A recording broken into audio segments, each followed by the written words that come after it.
할렐루야. 한 주간도 예배로 승리하셨습니까? 네, 오늘도 살아있는 예배를 회복하라 성경 공부에 참여하고 계시는 성도님들을 주님의 이름으로 환영하고 축복합니다. 지난 시간까지 우리는 5가지 제사를 통해서 우리가 회복해야 할 예배의 특성들을 생각해 보았습니다. 번제를 통해서 진정한 예배는 하나님을 추구하는 것이라는 것을 생각했고요. 속죄제를 통해서 죄책감과 정죄감을 넘어서 하나님께로 나아가는 예배의 길을 여신 우리 예수님을 깊이 묵상했습니다.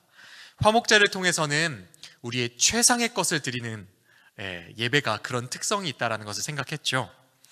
네, 속건제를 통해서는 우리의 예배에는 반드시 삶의 열매가 맺어진다라는 것을 깊이 묵상했습니다. 그리고 마지막으로 소제를 통해서 지난 시간에 예배는 우리 안에 선물을 드리고 싶은 마음이 기꺼이 일어난다는 것을 우리가 깊이 묵상했습니다. 예배는 선물과 같은 것이라는 것을 묵상했죠. 여러분, 5주간 어떤 생각이 드셨는지 모르겠습니다. 강의를 통해서 어떤 묵상과 어떤 생각을 하셨는지 모르겠는데요. 결론적으로 우리가 공부했던 5주간의 제사들은요, 하나님과의 관계성으로 종합될 수 있을 것 같아요. 그러니까 하나님과의 관계가 예배의 핵심이죠. 하나님이 나를 사랑하신다는 것을 깨달은 성도는요, 우리의 모든 것을 다해서 하나님을 사랑하고 그분을 추구하게 된다. 그 예배의 원리를 우리가 함께 살펴보는 시간이 되었던 것 같습니다. 오늘부터 5주간 이제 절기를 살펴보게 될 것인데요, 하나님이 주신 것은 단 하나도 그냥 주신 것이 없으신 줄 믿습니다. 우리가 기억해야 할 하나님의 은혜와 우리가 회복해야 할 예배, 그것이 무엇인지 이제 계속해서 살펴보도록 하겠습니다. 살펴보기를 원합니다. 네, 순서는 오늘 6강이고요. 오늘 6월절과 무교절 통해서 살펴보려고 합니다. 제가 기도하고 오늘도 시작하도록 하겠습니다. 살아계신 하나님, 우리를 예배자로 부르시고 하나님을 추구하고 하나님을 사랑하는 존재로 불러주셔서 감사합니다. 오늘 함께 강의 듣는 모든 성도님들, 이 시간 성령께서 충만하게 임하셔서 강의 듣는 이 시간도 예배가 되게 하여 주시옵소서. 주님을 갈망합니다. 하나님을 향한 갈급함을 회복시켜 주시옵소서.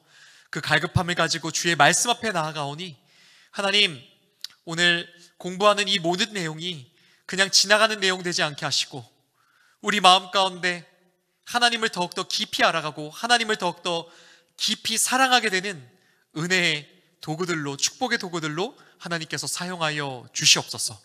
오늘 모든 시간도 주께 맡겨드리며 감사드리며 예수님의 이름으로 기도했습니다. 아멘.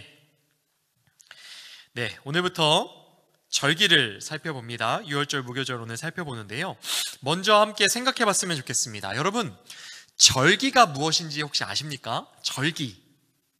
네, 우리나라에서 절기는 그 24절기라는 이야기를 들어보셨는지 모르겠습니다. 봄, 여름, 가을, 겨울 계속 계절이 변화하고 있잖아요. 그 계절의 변화를 1년의 이제 계절의 변화를 24절기로 나뉘어서, 그러니까 4절기니까 하나의 봄에 6절기, 여름에 6절기 이런 식으로 되어 있겠죠.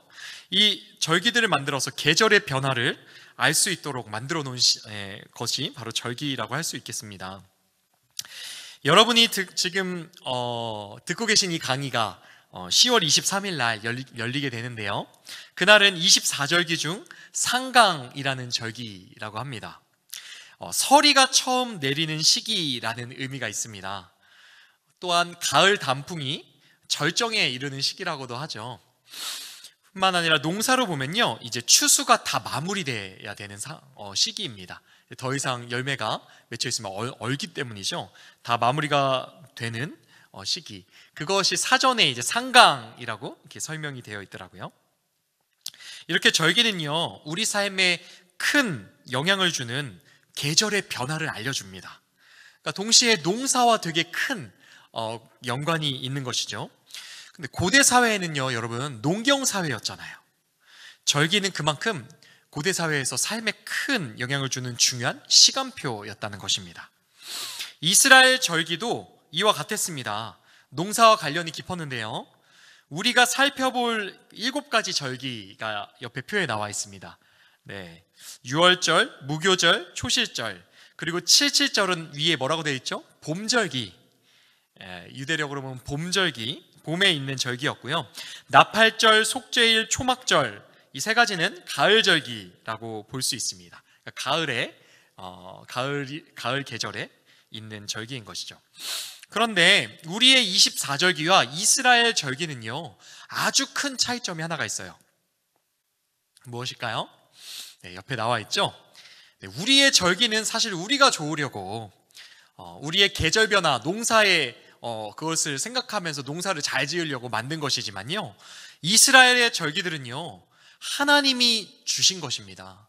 하나님이 정하신 것이죠. 여러분, 하나님이 주신 것은요, 아주 작은 것도 그냥 주신 것이 없습니다. 반드시 우리에게 주실 유익이 있기 때문에 주신 줄 믿습니다.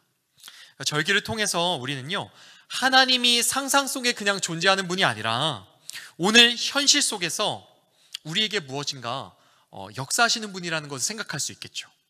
현실 속에서 구체적으로 우리의 필요를 채워주시는 분이심을 기억할 수 있다는 것입니다. 구체적으로 유월절, 무교절, 초실절, 이 3가지는요, 보리 추수와 연관이 있어요. 보리를 추수할 때 우리가 이 절기를 지내게 되고요.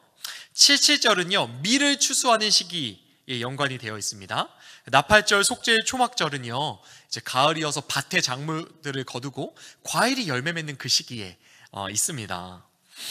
이 모든 것, 그러니까 이스라엘 절기의 특징을 생각해 보면요, 이 모든 것을 우리에게 은혜로 주신 그 하나님을 기억하며 감사하고 감격하는 것, 그것이 있다고 생각할 수 있습니다. 이것이 첫 번째로 절기를 우리에게 생각하게 하시는 하나님의 목적인 줄 믿습니다.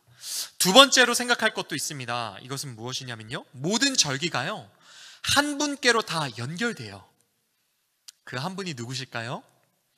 네, 바로 예수 그리스도시겠죠. 모든 절기는요, 예수 그리스도의 사역과 깊이 연관이 되어 있습니다. 예를 들어서 오늘 우리가 살펴볼 유월절과 무교절은요, 예수님께서 십자가에 달리셔서 고난받으셨던 그 고통들, 이것들을 다 생각하게 하게 합니다. 그 외 나머지 절기들도요, 예수님을 나타내는데요. 예를 들어 3일 만에 부활하신 사건들, 승천하시고 나서 이제 성령을 보내신 사건, 마지막 날에 이 땅에 다시 오셔서 심판하실 것, 또 뿐만 아니라 천국으로 우리를 인도하실 모든 사건들을요, 생각하게 하고 기대하게 하고 기억하게 해서 또 소망하게 하시는 그런 의미가 절기에 있는 것입니다. 앞으로 5주간 강의 들으실 때 우리 2가지를 기억하면서 강의 들으시면 좋을 것 같습니다. 첫 번째로 우리 삶에 베풀어 주신 하나님의 은혜, 그것이 무엇인지 기억하고 감사하는 시간이 되었으면 좋겠습니다. 두 번째로는요, 예수 그리스도께서 하신 일, 그것이 무엇인지 우리 안에 깊이 묵상하고 깨닫게 되는 복된 시간 되었으면 좋겠습니다. 네, 이제부터 구체적으로 유월절과 무교절에 대해서 살펴보도록 하겠습니다. 절기에 대해서 레위기는요, 특별히 23장에 쭉 나와 있습니다. 그 중에 우리 유월절과 무교절 나와 있는 부분을 함께 읽어봤으면 좋겠습니다. 레위기 23장 5절부터 8절인데요. 네, 제가 한번 읽어보도록 하겠습니다. 여러분도 한번 가능하시면 같이 한번 읽어주세요. 첫째 달 열 나흔 날 저녁은 여호와의 유월절이요, 이달 15날은 여호와의 무교절이니 이래 동안 너희는 무교병을 먹을 것이요, 그 첫날에는 너희가 성회로 모이고 아무 노동도 하지 말지며 너희는 이래 동안 여호와께 화제를 드릴 것이요, 7째 날에도 성회로 모이고 아무 노동도 하지 말지니라. 아멘. 여러분, 먼저 한 가지 질문을 드리고 좀 시작하면 좋을 것 같아요. 여러분, 유월절은 도대체 언제입니까? 네, 유월절은 도대체 언제입니까? 우리 방금 읽은 레위기 23장에 나왔죠. 첫째 달 14일 저녁이 유월절이고 15일부터는 7일 동안 무교절이라고 합니다.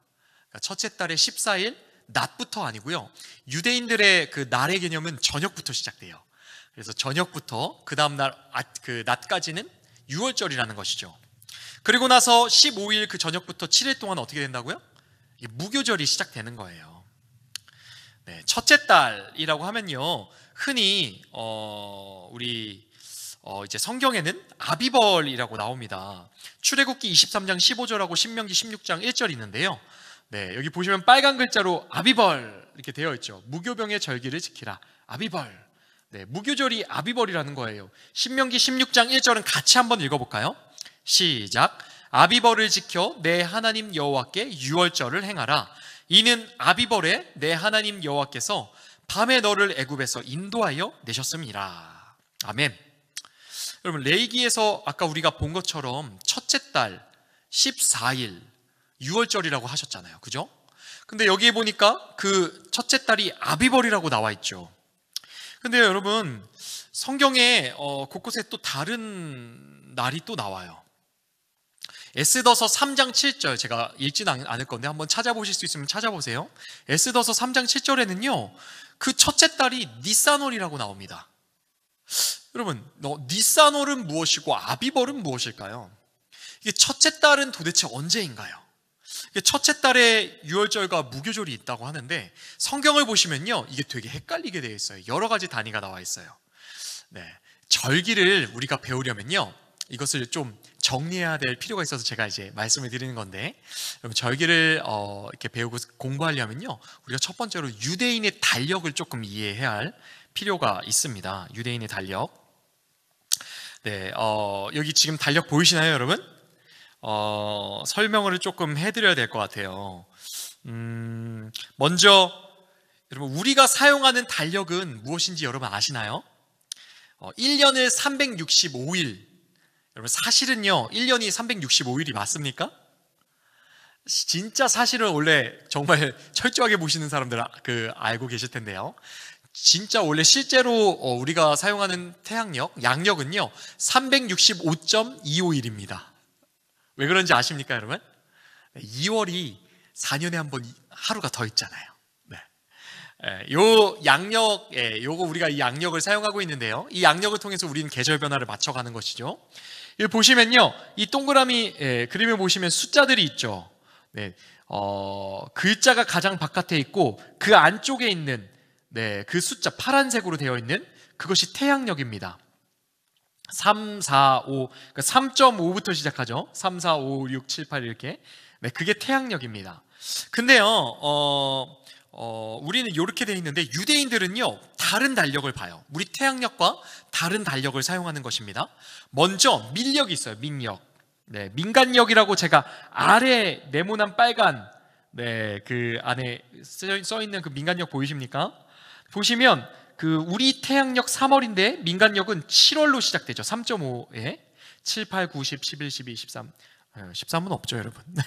12, 1, 2, 3, 4, 5, 6 이렇게 가는 그 유대인의 민간력이 있어요. 요 민간력은요 태양력인데요 1년을요 대략 354일 정도를 이렇게 지킵니다.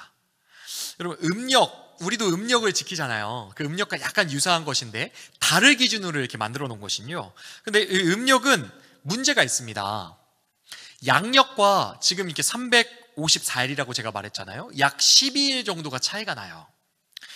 그러니까 3년이 지나면요 총 36일 정도가 되죠. 그러니까 양력하고는 한 달이 차이가 납니다. 이렇게 한 달 차이 나고 두 달 차이 나고 쭉쭉쭉 가다 보면 어떻게 될까요? 그 음력으로 하면요 1년에 그 1월에 한여름이 오게 되겠죠. 반면에 7월에 한겨울이 오는 때가 오게 될 것입니다. 그래서요 음력은요 윤달이라고 혹시 들어보셨습니까? 윤달? 네, 3년에 한 번씩 13번째 달, 새로운 달이 들어가요. 이게 윤달이라고 하는데요 균형을 맞추는 것입니다. 이렇게 해서 균형을 맞춘다고 해서 음력이 아니라 태양력이라고 하는 것이죠. 이것이 바로 유대인들이 민간에서 옛 고대 시대부터 사용하던 원래의 달력이에요. 근데 태양력과는 좀 다르죠. 우리 3.5월에 3월 중간에 7월이 시작되는 그게 유대인들의 원래 민간역입니다. 그런데요, 여러분, 유대인들은 이 민간역 말고 달력이 하나 더 있는 거예요. 우리는 양력, 우리 역시 양력 쓰면서 음력도 이렇게 어르신들은 이렇게 보시잖아요. 그런데 유대인들은 태음태양력을, 양력은 아예 쓰지 않고 태음태양력을 쓰면서 민간력을 하나 더 쓰는 것입니다. 그것이 무엇이죠? 바로 신력입니다. 종교력이라고도 하는데요. 옛날에 우리 조선왕조 되면 조선왕조 뭐 세조 몇 년, 태조 몇 년, 왕조가 들어서면 이렇게 새로 연수를 세는 것을 들어보신 적 있으시죠? 그러니까 새로운 왕이 등극했을 때 새 나라가 열렸다고 하면서 시간을 다시 세지 않습니까? 그러니까 이거 약간 비슷해요. 당연히 하나님께서 이스라엘 백성들에게 하나님께서 이스라엘 백성들에게 내가 새로운 너희 왕조를 시작했으니까 새로운 달력을 쓰자 하고 이게 시작하셨던 거에 있으신 거예요. 언제가 기점이냐면요, 여러분, 출애굽을 했을 때 출애굽한 그 달을 첫째 달로 해라고 하셨던 것입니다. 그러니까 그 달을, 출애굽 사건이 있었던 그 달을 기점으로 1월을 다시 잡은 것이죠. 이스라엘 백성들에게는 구원받아 새 나라가 시작된 새로운 그 달이니까요. 이것이 바로 신력의 시작이라고 볼 수 있습니다. 제가 표를 가져왔습니다. 좀 간단하게 보실 수 있도록 제가 보는 책이 있길래 이렇게 사진 찍어서 한번 올려봤는데요. 여러분, 이게 보이십니까? 오른쪽에 양력 보이시죠? 3에서 4월, 4에서 5월 이렇게 되어 있고요.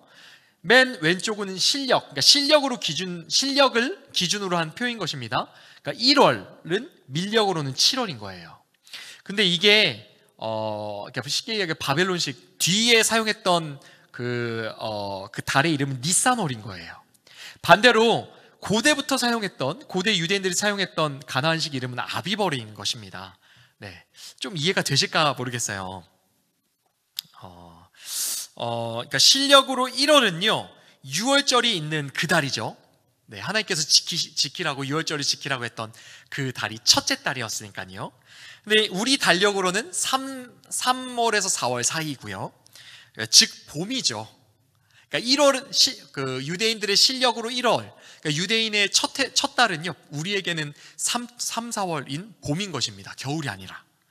그리고 유대인들이 원래 쓰던 그 밀력으로는요 7월인 거예요. 그 달을 이제 아비벌이라고 하는데요. 이 아비브라는 뜻은 이제 보리가 익어서 추수할 때를 말해요. 그러니까 보리가 튼튼하게 이제 알곡이 맺힌 추수하는 기간, 보리 추수하는 기간을 말합니다. 동시에 이 달은 또 이제 나중에 그 바벨론식 이름으로 니산월이 되는 것이죠. 지금 이게 복잡하시죠, 여러분? 표 보면서 혹시 이해되셨을지 모르겠어요. 잘 이해되셨으면 좋겠는데요. 6월절에 대해서 조금 더 이제 설명하면서 생각해 봅시다. 6월절, 한자말 그대로 넘을 유자 그리고 넘을 월자입니다. 한자말이 넘어가고 넘어가는 절기, 그러니까 두 번 반복되어 있는데요. 결국에는 넘어가는 절기라는 뜻이죠. 그러니까 영어로도 의미가 되게 잘 드러납니다. 패스오버 피스터, 패스오버 피스트. 그러니까 넘어간다, 패스하고 오버한다. 쉽게 이야기하면 심판을 넘어간 절기죠. 보이십니까? 그림에 심판을 하려고 온 천사, 그 안에 있는 사람들 심판하기도 하고 심판하지 않기도 하고 그 기준이 있었죠. 바로 이게 뒤에 이제 나오지만 문에 이렇게 어린 양의 피를 바른 집은 그냥 넘어갔잖아요. 우리 말씀 하나 읽어봅시다. 출애굽기 12장 1절부터 2절입니다. 함께 읽어봅시다. 시작. 여호와께서 애굽 땅에서 모세와 아론에게 일러 말씀하시되 이 달을 너희에게 달의 시작 곧 해의 첫 달이 되게 하고 라고 말씀하십니다. 아멘. 앞전에 말씀드린 것과 같이 이스라엘 백성들을 구원하시며 새롭게 세우신 그 나라를 세우신 날이기 때문에 첫 달로 제정하셨고요. 6월절은 니산월 14일부터 그 저녁부터 하루고 15일부터 21일까지는 무교절이 진행이 됩니다. 그러니까 쉽게 이야기하면 6월절은 무교절의 전야제 같은 느낌도 살짝 있어요. 그죠? 6월절에는요 1년 된 수컷 양, 1년 된 수컷 양, 우리가 어린 양이라고도 표현하죠. 교미를 한 적 없는 흠없는 양입니다. 이 양을 잡아서 피를 받습니다. 그리고 그 피를 어떻게 하죠? 우리 이제 제사를 배웠으니까 한번 이야기해 볼까요? 우슬초가 있었습니다. 그러니까 속죄제, 정결 예식에 사용할 때 우슬초를 사용했는데요. 그것에 그 피를 묻혀서 문 위 이제 기둥, 문에 이제 설주라고 해서 기둥이 있는데 그 좌우와 위에 임방에 바르는 것입니다. 이스라엘 백성들은요, 그 문에 피를 바른 그 집 안에서 나오지 말아야 했습니다. 유월절 땐. 그리고 집 안에서 무엇을 했습니까? 그 어린 양을 통째로 불에 구워서 그것을 먹습니다. 그리고 그 고기를 먹을 때는요, 무교병과 쓴나물을 같이 먹었는데요, 이것은 애굽에서 종노릇했던, 종살이했던 그때의 고난을 기억하기 위함이다 라고 신명기 16장 3절에 나옵니다. 유월절 만찬 마치고 다음 날은 애굽에서 나가는 날이잖아요. 그렇기 때문에 이들의 복장도 독특했어요. 허리에는 띠를 띠고 발에는 신발을 신고 손에는 지팡이를 잡고 급히 먹으라고 하나님께서 말씀하셨죠. 네, 출애굽기 12장 보면 쭉 나옵니다, 여러분. 네, 그리고 이후에는요, 무교절이 되는 것입니다. 네, 무교절이 되어서 7일간 그 누룩이 들어가지 않은 떡, 그러니까 무교병을 먹습니다. 보시면 사진에 보시면 제가 유교병, 왼쪽은 유교병 사진이에요. 조금 두툼해 보이죠? 오른쪽은 무엇입니까? 무교병입니다. 무교병하고 유교병 차이는 누룩으로 반죽하고 발효를 시키지 않았다는 것입니다. 그러니까 시간이 있어야 이것을 좀 하잖아요, 여러분. 그러니까 무교병을 먹었던 이유가 무엇입니까? 그러니까 급했다는 거예요. 반죽하고 뭐 발효시킬 이런 여유가 없었다는 거예요. 사실은 그만큼 구원이 즉각적으로 되게 급하게 일어났다. 네, 이런 것을 나타내는 의미가 있는 것입니다. 우리 구체적으로 유월절과 무교절을 제정하신 하나님의 뜻이 무엇이었을까요? 그 답을 생각해 볼 수 있는 말씀이 출애굽기 12장 거기에 이제 쭉 이렇게 이어지면서 나오는데요. 특별히 24절에서 27절까지 요거 우리 한번 교독해서 한번 읽어보도록 하겠습니다. 제가 먼저 읽겠습니다. 너희는 이 일을 규례로 삼아 너희와 너희 자손이 영원히 지킬 것이니 너희는 여호와께서 허락하신 대로 너희에게 주시는 땅에 이를 때에 이 예식을 지킬 것이라. 이후에 너희의 자녀가 묻기를 이 예식이 무슨 뜻이냐 하거든 너희는 이르기를 이는 여호와의 유월절 제사라. 여호와께서 애굽 사람에게 재앙을 내리실 때에 애굽에 있는 이스라엘 자손의 집을 넘으사 우리의 집을 구원하셨느니라 하라. 하매 백성이 머리 숙여 경배하니라. 아멘. 여러분, 유월절 예식을 하면요, 이것을 이제 예식을 이제 매년 지켜야 되지 않습니까? 매년 첫째 해, 실력으로 첫째 해에. 그러면 자녀들이 보고 물어볼 거 아니냐는 거예요. 그때마다 자녀들에게 우리가 받은 이 구원이 무엇인지 가르쳐 주라는 것이죠. 즉 유월절은요, 우리가 받은 이 구원이 무엇인지 우리 본인이 기억하고 뿐만 아니라 자녀들에게 전하는 절기인 것입니다. 이스라엘 백성들은요, 애굽 땅에서 종살이를 했었죠. 400년간. 그리고 나서 이 종살이가 너무 고통스러워서 부르짖었다고 합니다. 너무 힘들고 아프고 어렵다. 그 마음을 막 울부짖었다고 했죠. 그 울부짖음이 하나님의 귀에 들렸습니다. 그러니까 무교절에는요, 이 무교병을 먹으면서 무엇하는 겁니까? 그 고통스러웠던 시간을 기억하는 것이죠. 반면에 유월절은 무엇입니까? 이 종살이에서 구원하신 그 하나님을 기억하면서 감사하고 찬양하는 것입니다. 내가 구원받은 하나님의 백성임을 다시 한번 또 정체성을 확인하는 시간도 되었겠죠. 실제로요, 유대인들은요, 지금도 이것을 지키고 있습니다. 제가 뉴스 하나 가져왔는데요. CTS 뉴스에 이렇게 나오더라고요. 이스라엘과 팔레스타인 그 선교 협의회이죠. 그 유대인을 전도하고 싶은 분들인데, 그 유월절 되면요, 유대인을 찾아가서 이 누룩을 제거하는 것을 돕는다고 나옵니다. 돕는다고 이야기를 하고 있는 거죠. 실제로 유대인들이요, 지금도 유월절이 다가오면요, 대청소를 한대요. 집을 다 드러내는 거예요. 왜죠? 혹시라도 집안 어딘가에 그 누룩 조각이 떨어져 있거나, 누룩 조각은 힘들더라도, 그러니까 유교병, 누룩이 들어간 떡, 음식 이런 것들이 어딘가에 부스럭이라도 떨어져 있을까봐 철저하게 그것을 다 찾아내고 드러내는 것이죠. 쇼파도 그 쇼파 쿠션을 다 드러내고 그 사이에 혹시 그런 것 빵 조각이 있을지 다 그것을 청소한다고 합니다. 장롱 위 막 이런 데 다 턴대요. 장롱 속, 심지어 옷들을 다 세탁하는데 주머니를 다 뒤집어 깐대요. 혹시 빵 조각 부스러기 있을까봐. 네, 그렇게 청소한대요. 그럼에도 불구하고 혹시 어딘가 누룩이 있을까봐 어떻게 할까요? 조금 여유가 있는 집은요, 이때 아예 그냥 가구를 바꾼대요. 다 드러내서, 집집마다 가구를 막 다 드러내서 그것을 이제 버리고 새로 가구를 하기로 한다고 합니다. 오른쪽 아래 사진에 보시면 이게 무슨 사진이냐면요, 유대인 이제 청년인 것이죠. 보시면 빵을 태우고 있어요. 유교병인 거죠. 빵. 누룩을 넣고 발효한 것이니까. 뿐만 아니라 엄마들은요, 이때 일부러 집안에 이제 곳곳에 그 조금 이제 찾을 수 있는 쉬운 곳에 누룩 혹은 이제 빵 부스러기를 이렇게 놓는다고 합니다. 그 자녀들에게 이야기를 하는 거예요. 집안에 어디에 누룩이 있는지 한번 찾아봐. 사실 벌써부터 훈련시키는 것이죠, 자녀들을. 네, 어렸을 때부터 놀이를 통해서 훈련시키는 것이죠. 그리고 이제 그 자녀들이 누룩들, 조각들 찾아오면 상도 주겠죠. 그리고 준비한 봉투에 이 누룩 조각들을 다 모읍니다. 그 모은 다음에는요, 여기 보이십니까? 네, 이게 유대인 가족인데요, 그것을 불에 다 태우는 거예요. 그래서 이 불에 다 태우면서 이거 보게 하는 것이죠. 여러분, 이게 어떤 효과가 있었을까요? 유대인들에게 그 누룩은 죄를 상징했거든요. 그러니까 죄를 경계하는 것을 시각적으로 교육하는 거예요. 대단하다는 생각이 제가 좀 들었습니다. 네, 뿐만 아니라 이렇게 이것은 이제 유월절 자체를, 전야제 자체 이전에 하는 것이죠. 준비하는 것이죠. 그리고 그렇게 시작된 유월절, 만찬이 진행되는데요. 만찬에는 이제 유교병도 있었고, 유교병이 아니라 무교병이죠. 유교병이 있으면 큰일 나죠. 네, 어린 양의 고기, 뼈에 보이는데요. 그 쓴나물, 네, 쓴나물도 있고, 하로셋 소스라고 오른쪽에 견과류가 이제 들어간 그런 소스도 있었고요.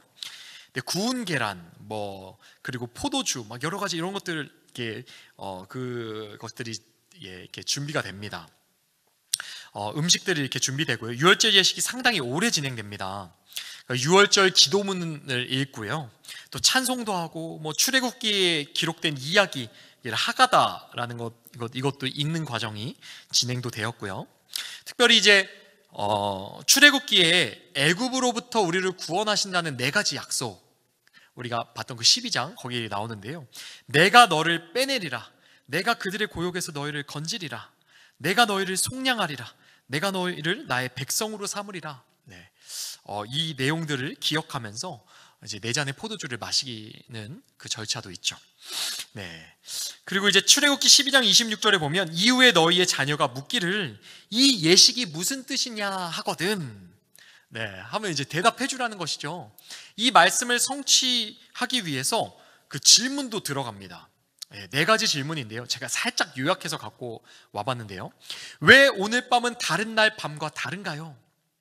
네, 유월절 그 밤은 다른 날 밤과 왜 다른지, 네, 구체적으로 다른 날 밤에는 유교병과 아무 나물 다 먹어도 되는데 왜 유월절 밤에는 무교병과 오직 쓴나물만 먹어야 하는지, 뿐만 아니라 그 나물을 왜 그냥 먹어도 됐었는데 2번이나 그 하루새 소스, 이런 소스에 찍어 먹어야 하는지, 그리고 다른 날 밤에는 편안하게 자기가 편한 앉아서 먹든 이렇게 먹어도 되는데 그날 밤에는 유대인의 그 식사 문화가 있습니다. 누워서 먹거든요. 기대서.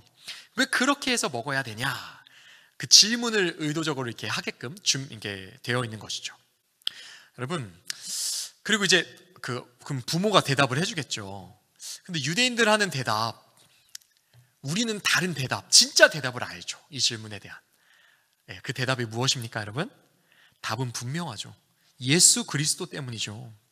유월절 어린 양께서 고난받으셨고 십자가에 달려 죽으시고 장사한 지 사흘 만에 부활하심으로 우리를 구원하셨다는 것, 그것을 원래 기념하라고 하나님께서 말씀하신 것이죠.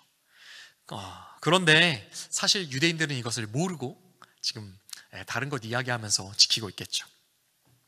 여러분, 유월절 통해서 이제 우리가 함께 또 생각해 볼 것들이 있는 것 같습니다. 우리의 예배에 한번 적용해 볼 점 같이 좀 생각해 봤으면 좋겠습니다. 유월절 통해서 우리가 점검해야 할 것 첫 번째는요, 아까 우리가 계속 이야기했던 것처럼 우리가 받은 구원에 대해서 한번 점검해 볼 필요가 있을 것 같습니다. 왜냐하면 아까 말씀드렸던 것처럼 유월절은요, 구원, 유월절 하면 유대인들은요 구원을 떠올렸어요. 구원. 네. 우리가 광복절 하면 무엇을 떠올리죠? 네, 해방, 자유, 광복. 그러니까 유대인들은요 유월절 하면 똑같아요. 네, 구원. 이것을 자유, 구원 이런 걸 생각했던 것입니다. 레위기 말고도요 유월절에 대한 이야기가 성경의 많은 곳에 등장합니다. 구약에 보면은 유월절을 다시 우리 열왕기서 보면은, 열왕기 역대에서 보면은 유월절을 다시 이렇게 회복시킨 왕들도 나오고요. 뿐만 아니라 오늘 좀 주의 깊게 보고 싶은 것은요, 우리 예수님께서 유월절, 살아계셨을 때 유월절을 지키셨거든요. 그때를 좀 중심으로 보면 많은 유익이 조금 있을 것 같아요. 특별히 예수님이 공생의 기간 동안 유월절을 어떻게 보내셨는지. 네. 예수님께서 첫 번째로 지키셨던 그 유월절, 니고데모를 만나셨던 그 장면입니다. 요한복음 3장인데요. 요한복음 3장만 보시면 여러분들 많이 들으셨을 텐데 그때가 유월절인지 잘 모르십니다. 그런데 앞장인 2장 중반부와 후반부에 보면요, 요한이 이야기해요. 2장 13절과 23절 나중에 한번 찾아보세요. 그 당시에 니고데모를 만나셨던 그 당시에 예루살렘에 가셨는데, 그 예루살렘에 가셨던 이유가 무엇입니까? 유월절이기 때문에 그걸 지키러 예수님이 가셨다는 거예요. 네, 요한복음 그 배경을 가지고, 배경 속에서 예수님은 니고데모를 만나서 구원에 대한 말씀을 하시는 것이죠. 우리 요한복음 3장 1절부터 5절 잘 아시는 말씀인데 또 교독해서 함께 읽어봤으면 좋겠습니다. 제가 먼저 읽겠습니다.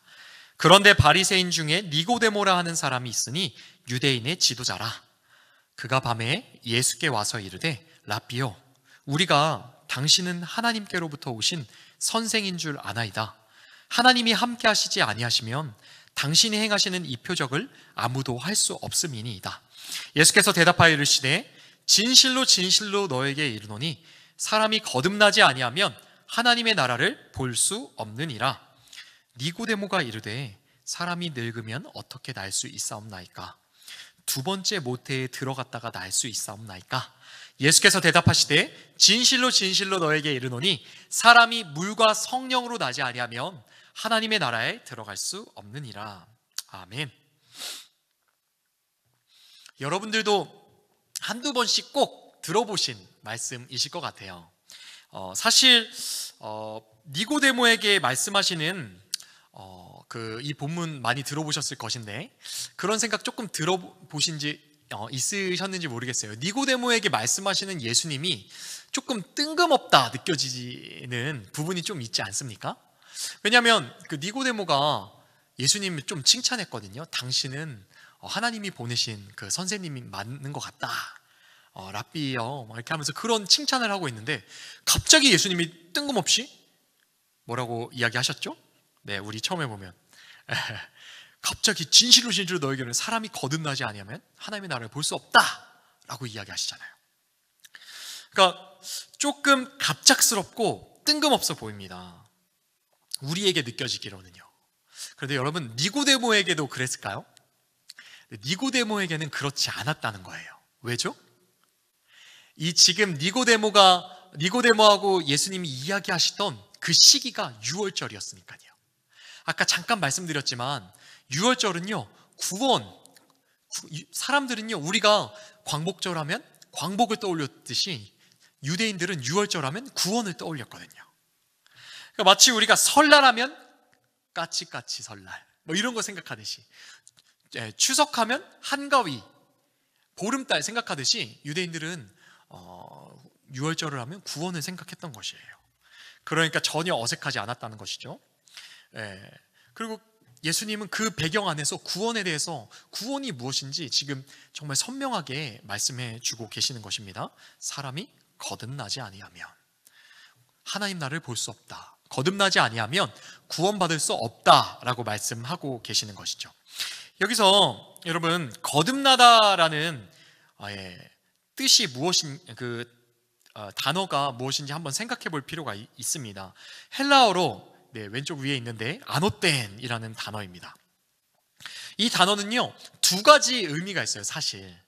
첫 번째 의미는 지금 성경으로도 번역됐고 니고데모가 받아들였던 그 의미, 거듭, 다시, 이런 의미입니다. 반복해서, 다시, 거듭해서. 그러나 여러분, 거듭나다라는 이 아노된 단어가요, 다른 뜻이 또 있어요. 무엇이냐면요, 바로 from above, 그러니까 위로부터라는 의미가 있습니다. 위로부터. 지금 보시면 제가 이렇게 검색하다가 나와서 한번 갖고 와봤는데, 다시 태어남, 위로부터 남, 요거의 차이가 있는 것이죠. 사실은 예수님이 사용하신 이 아노텐이라는 단어의 의미는 거듭이 아니라 위로부터 나다라는 의미가 더 맞다라고 보여집니다. 그렇게 생각하고 예수님의 말씀을 이해하면요, 이게 되게 정확해지거든요. 구원의 의미가 볼까요? 사람이 위로부터 나지 아니하면 하나님의 나라를 볼 수 없다. 여러분 조금 느낌이 오십니까? 니고데모의 그 말에 다시, 니고데모가 그래서 예수님께 이야기하죠. 어떻게 다시 납니까? 뭐 어머니의 자궁에 들어갔다가 다시 나올 수 있습니까? 예수님이 그의 대답에 다시 말씀하시죠. 물 곧 성령. 물 곧 성령으로 나지 아니하면 하나님 나라에 들어갈 수 없느니라 라고 말씀하시죠. 성령으로 나지 아니하면 위로부터 나지 아니하면 같은 의미이기 때문에 위로부터라는 의미가 더 맞다라고 볼 수 있는 것입니다. 여러분, 구원은요, 위로부터 나는 것입니다. 성령께서 우리에게 주시는, 하늘로부터 우리에게 내려오는 선물이는 것입니다. 사랑하는 여러분, 여러분은요, 위로부터 나신 분들이 맞으십니까? 위로부터, 성령으로부터 주어진 믿음으로, 그 믿음으로 예수 그리스도를 믿고 구원 받으셨습니까? 우리가 6월절을 통해서 기억해야 할 예배의 원리, 첫 번째 여기 있습니다. 우리의 구원은요, 하늘로부터 주어진 거예요. 하나님께로부터 받은 은혜임을 기억하는 것입니다. 많은 사람들이요, 신앙생활을 하면서 착각하는 것이 있습니다. 교회에 내가 꼬박꼬박 잘 나가면 천국 갈 수 있겠지. 11조 헌금 꼬박꼬박 하면 내가 천국 갈 수 있겠지. 많은 사람들이요, 말은 그렇게 안 하고 생각은 그렇게 안 하지만 실제로 우리 마음의 기저에는 천국 가는 것을 마치 구원받는 것을 투자이민 이런 것처럼 생각하실 때가 많은 것 같아요. 매주 교회에 출석하는 것, 그리고 봉사하고 헌금을 꼬박꼬박 하는 것이 보험 드는 것이냐? 우리 어떻습니까?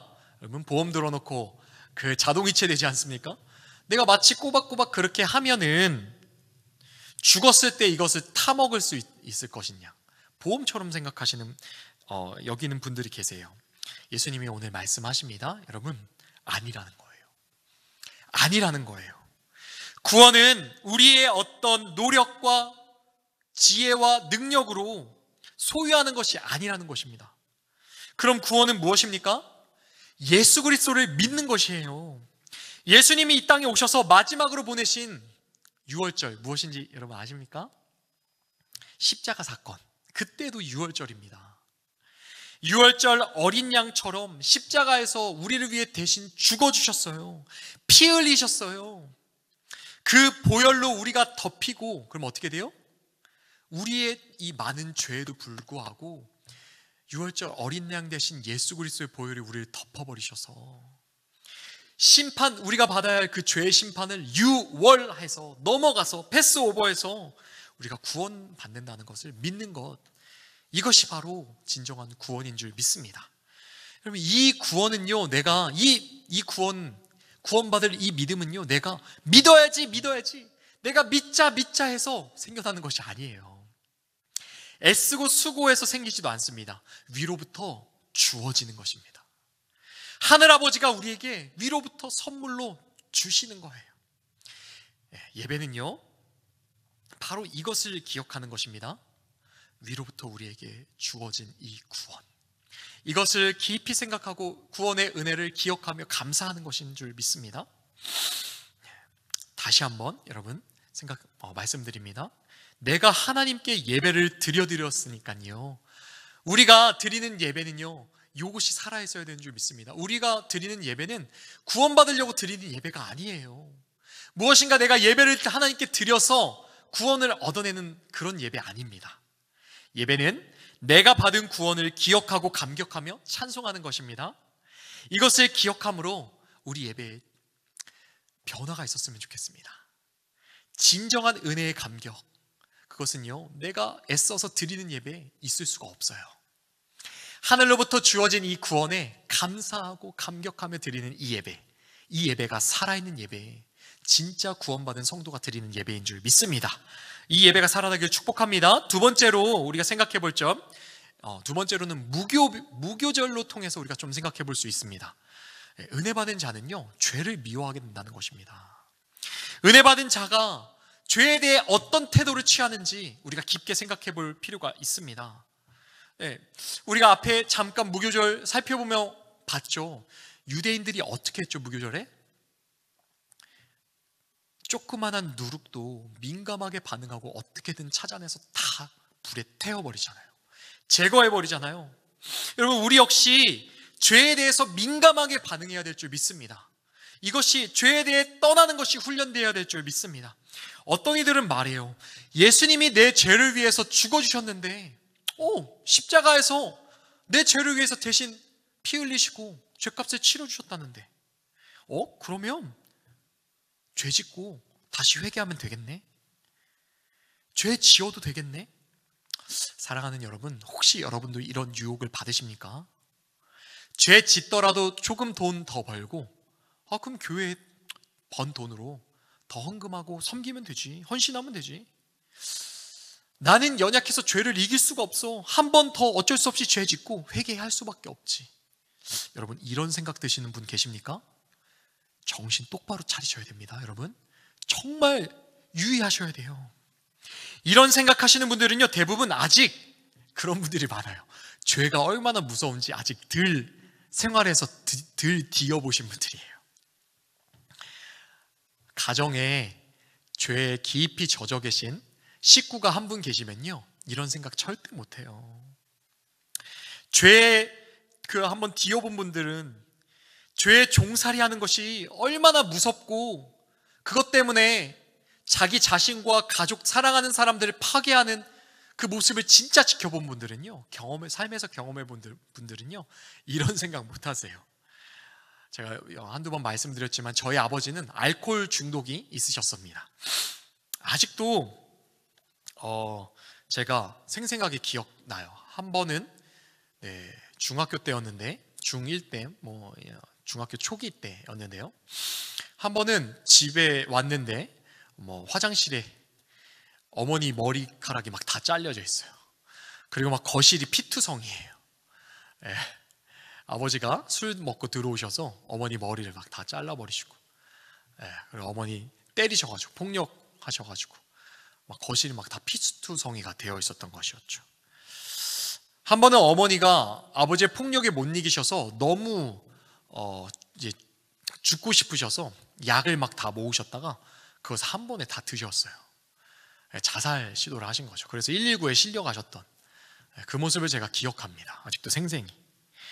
저는 그래서 제가 되게 가정 가운데 어려운 가정을 겪고 자랐고, 아버지에 대한 원망과 자기연민 이런 것들, 예수님 믿고 나서 조금 남아 있었던 것 같아요. 그런데 어느 날 한 목사님의 간증을 듣고 제가 되게 깊게 회개했습니다.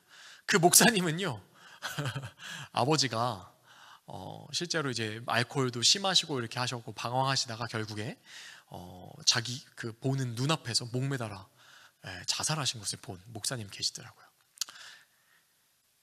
제가 여러분 죄에 대해서 깊이 통감하며 절망하며 죄를 미워하는 마음을 가져보신 적 혹시 있으십니까? 죄가 여러분 얼마나 무섭습니까? 얼마나 우리를 고통스럽게 합니까? 죄에 종살이했던 그런 경험이 있는 분들은요, 죄요 함부로 가볍게 생각하지 못하게 됩니다. 죄가 진짜 능력이 있거든요. 우리의 삶을 정말 아프게 하고 정말 피눈물을 흘리게 하며 고통스럽게 하는 그것을 알거든요. 그런데요, 구원받으면 정말 우리 삶에 하나님의 놀라운 은혜가 임해서 삶이 변화하죠. 삶이 변화하고 삶의 평안이 찾아오고 만족이 찾아오고 삶이 회복됨으로 그런 것을 누리게 되죠. 근데 하나님이 말씀하시는 거예요. 무교절을 왜 지켜야 합니까? 무교절의 예배 왜 지켜야 합니까? 때로는 우리가 금식도 해야 합니다. 왜 금식해야 합니까? 그때의 고통, 금식하면서 우리가 되새기는 건 무엇입니까? 우리가 죄에 고통했던 그 시기를, 종살이했던 그 시기 기억하는 거예요. 얼마나 아프고 파괴하고 했는지 잊지 말라는 거예요. 다시금 돌아보면서 다시금 돌이키는 거예요. 죄가 되게 무섭지? 죄를 떠나야지. 광야에서 이스라엘 백성들이 그랬습니다. 애굽으로 다시 돌아가고 싶다. 여러분, 우리 마음에도 혹시 이런 생각 드시면 큰일 나는 거예요. 죄를 미워하셔야 합니다. 증오하셔야 합니다. 죄만 생각하면 치를 떨어야 하는 것입니다. 특별히 기억하는 것을 넘어서 정말 우리가 다시 한번 이 죄에 절감하는 방법들, 제가 아까 말씀드렸던 거 첫 번째로 금식 하시는 거 되게 추천드립니다. 우리 일부러 한번 그 고통 가운데 들어가는 것이죠. 힘들지만 다시금 돌이키게 됩니다. 내가 지금까지 무엇을 사랑했지? 두 번째로 또 추천해드리는 것은요, 고통하시고 힘들어하시는 분들, 울고 계신 분들과 함께 찾아가서 같이 울어주는 거예요. 울고 있는 사람들과 같이 그 고통을 헤아리며 울 때에요, 여러분 정말 죄가 얼마나 무서운지, 특별히 죄에 대해서, 죄 때문에 고통하는 분들 찾아가셔서 같이 우실 때 우리 마음에 다시금 새기게 됩니다. 쟤는 정말 미워하고 증오해야 할 것이지, 죄가 이렇게 고통스럽지. 그들을 찾아가서 예수님의 마음으로 사랑하고 섬길 때 무교절의 예배가 일어날 줄 믿습니다. 여러분, 이 예배를 회복하십시오. 우리의 죄가 얼마나 끔찍한지 마음에 새기며 죄를 떠나는 예배, 이것이 우리 안에 살아있어야 될 줄 믿습니다. 마지막으로 여러분, 지금까지 말씀드린 구원을 기뻐하고 죄를 떠나고 이 예배가 살아있을 때 우리에게 또 생각하게 되는 것이 있습니다. 제가 아까 말씀드렸는데요, 6월절은요 유대인들에게 광복절이었습니다. 기쁨의 절기였어요. 기쁨의 축제였어요. 출애굽기 12장 말씀에 보면요, 양이 먹기에 양이 많으면 이웃을 초청해서 먹으라고 이야기되어 있어요. 이게 무슨 말씀이죠, 여러분? 구원으로 초청하는 것이죠. 그 집 안에 들어와서 유월절을 보내면서 먹어야 되니까요. 유대인들에게 유월절은요 마치 월드컵과 같은 시기였다고 합니다. 그동안 디아스포라 다 흩어졌다 있던 유대인들이 예루살렘에 다시 돌아옵니다. 그리고 월드컵 때 우리가 어떻게 하죠? 온 인류가 교제를 하잖아요. 온 인류가 교제하듯이 이스라엘 사람들, 유대인들 다 모여서 그 어린 양을 두고 축구공 하나 놓고 교제하듯이 어린 양 하나 바라보며 교제하는 거예요. 예수님께서 공생의 기간 세 번째 맞이하신 유월절이 있습니다. 그 즈음이 세 번째로 맞이하셨던 그 유월절 때는 예수님이 특이하게 예루살렘에 떠나 계셨습니다. 원래 유월절 때는 항상 예루살렘에 가야 되잖아요. 이스라엘 남자들은 3번 절기 때 부름받아서 나아가지 않으면 끊쳐지니까요. 하나님의 백성에서 나아가야 되는데 예수님께서 예루살렘에 나아가지 않으시고 다른 곳에 계셨던 게 세 번째 절기가 있습니다. 세 번째 유월절, 그때 벳세다에 계셨죠, 사실. 요한복음 6장 4절에 보면요, 유월절이 가까운지라 말씀하시는데 그 당시에 갈릴리 벳세다 지역, 헤롯 빌립의 영토에 계셨던 것을 요한복음 읽어보시면 확인하실 수가 있습니다. 왜 그러셨을까요? 헤롯 안티파스, 헤롯이 세례 요한을 죽였던 시기예요. 이제 핍박하고 죽였는데 그 다음 타겟을 예수님으로 잡고 있었거든요. 예수님이 사명을 다 감당하시기 위해 십자가 그 다음에 달리셨어야 하니까 떠나 계셨던, 약간 망명처럼 도망가셨던 상황이었던 것이죠. 그 당시 그 벳세다에서 일어났던 유명한 사건이 있습니다. 여러분들이 다 알고 계신 사건인데요, 바로 오병이어 사건입니다. 오병이어 사건. 그런데 그 오병이어 사건 되게 독특한 한 가지가 있습니다.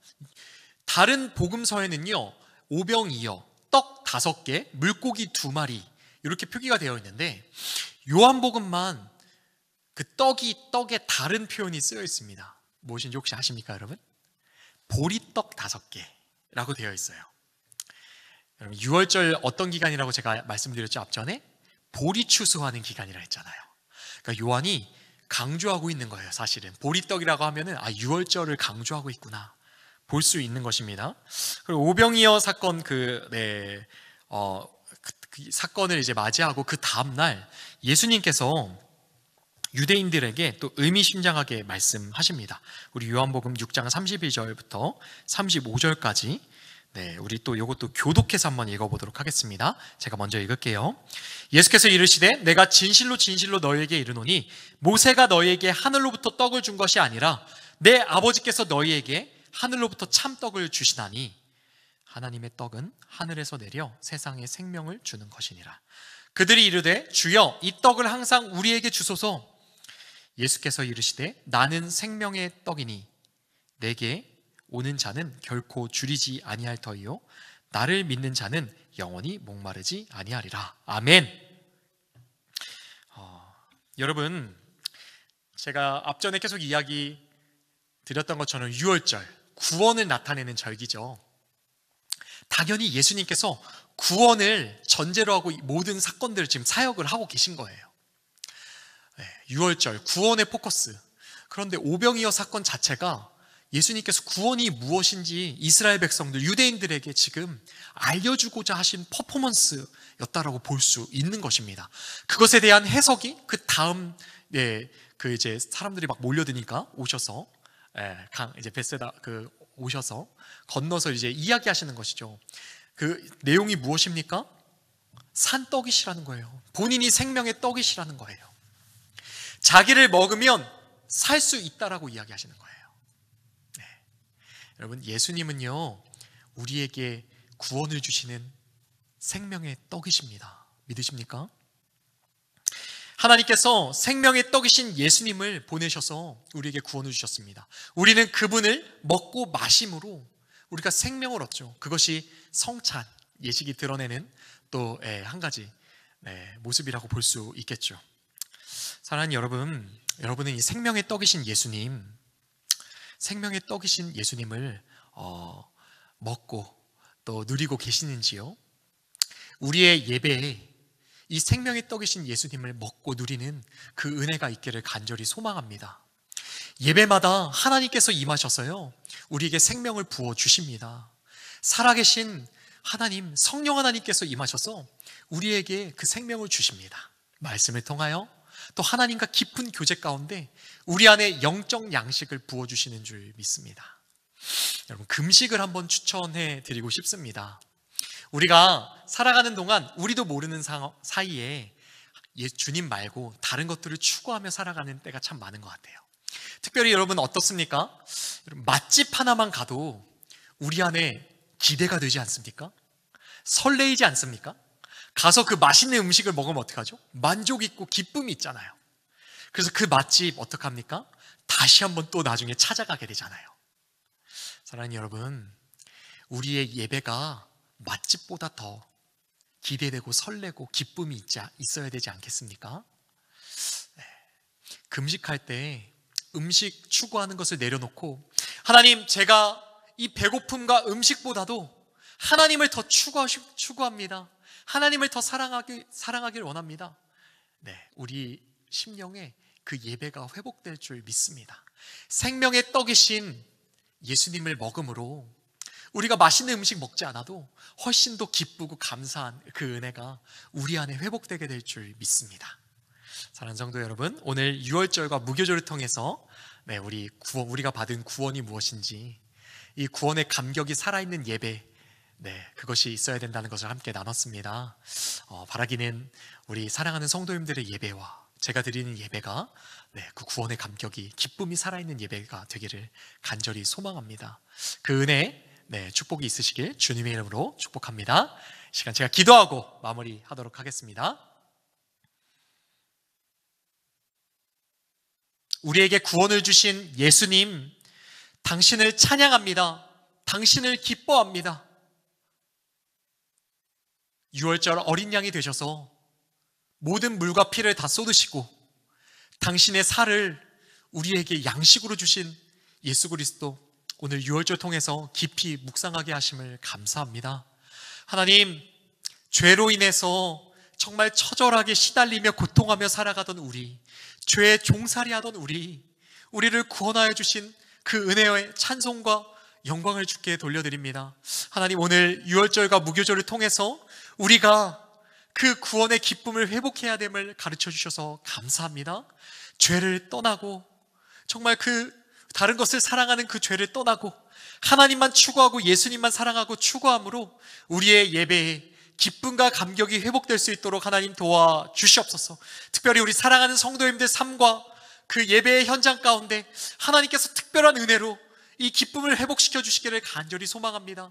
하나님, 우리 성도님들 죄를 미워할 수 있도록 은혜를 베풀어 주시옵소서. 우리 예배 드리는 그 순간순간마다 오늘 6월절에 배운 이 구원의 은혜와 감격, 위로부터 내려오는 이 구원, 선물로 받은 구원, 그것에 감사하는 일이 회복되는 은혜 역사 있게 하여 주시옵소서. 그리하여서 우리 교회의 예배가, 우리 성도님들의 삶의 예배가 더욱더 풍성하고 은혜롭게 하나님께서 충만하게 채워주실 줄 믿습니다. 오늘 강의 가운데 함께 하셔서 은혜 베풀어 주신 하나님께 감사 찬양을 돌리며 감사드리며 예수님의 이름으로 기도했습니다. 아멘. 네, 감사합니다. 오늘 6강 6월절 무교절로 본 예배 회복 여기까지입니다. 다음 주에 또 뵙도록 하겠습니다. 감사합니다.